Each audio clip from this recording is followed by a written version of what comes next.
Hey there, 276. You have made it to the second batch of practical problems for the course. So, what these are going to do, and I will drop much of the explanation I'm doing here in the beginning on future practical problem descriptions, because by then you will have more of an idea of what the pattern is. But since this is really only the second set of practical problems, I'll mention this here.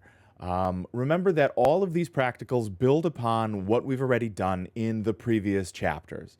So to complete successfully problems, in this case it's 4.2, but there's also a 4.3, and get ready, there's a 4.4. In order to complete all of those, you are going to have to build from Chapter 2 material and Chapter 3 material, and then finally into all of the material here for Chapter 4. So just as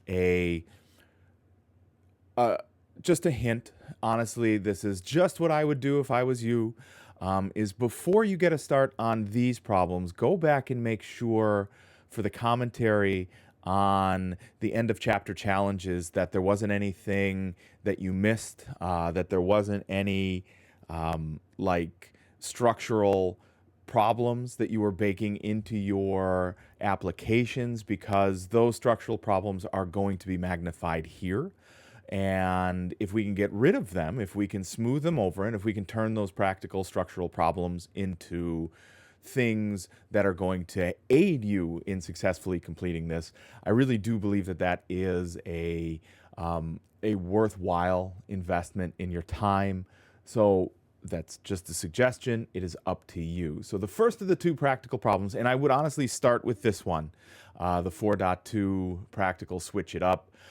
What that is going to do is, number one, this is, of the two for the session, this is the easiest of the two practical problems. And number two, you can use the code that you develop here for the switch it up problem and turn it into the 4.3. So just a little bit of a verbal breadcrumb trail there for you. So here we go. The switch statement is a whole lot easier than using combined, complex, nested if-else statements where you can do it. So here, because I know as a beginning developer, you oftentimes, not refuse, that's the wrong word, but don't pick up the switch as the structure that is going to help you maintain your code the most, the most reflexively simple way. I'm forcing you to do it here. So the switch it up requires you to use a switch. So here, using switch statements, create one application that does all of the following. So all of this is in one big application. For 20 points, one of the selections you make takes a day of the week and tells you whether or not it is a weekday or a weekend. So that's number one.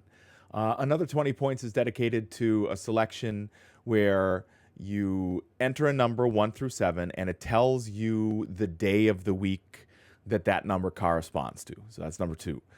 Number 3 takes a month of the year and tells you what season it is. For I don't know, information's sake, at one point in time, we used to have 4 seasons, summer, fall, winter, spring. It seems as though we have kind of done away with most of those, and we have bake oven summer and like dehydrating cold winter, and the fall and the spring seasons go away. Squint at it until we see 4 seasons here. Verbal clue. And the very last one is a selection that takes a letter, and it tells you whether or not it is a vowel or a consonant. So there is one application. There are 4 initial selections that you can make. So one for the day of the week, one for the weekday weekend, one for the season, and one for vowel or consonant. Inside of each of those, there are other nested selections that you can, or that rather you have to make in order to get the response you need out of that particular, function of your application.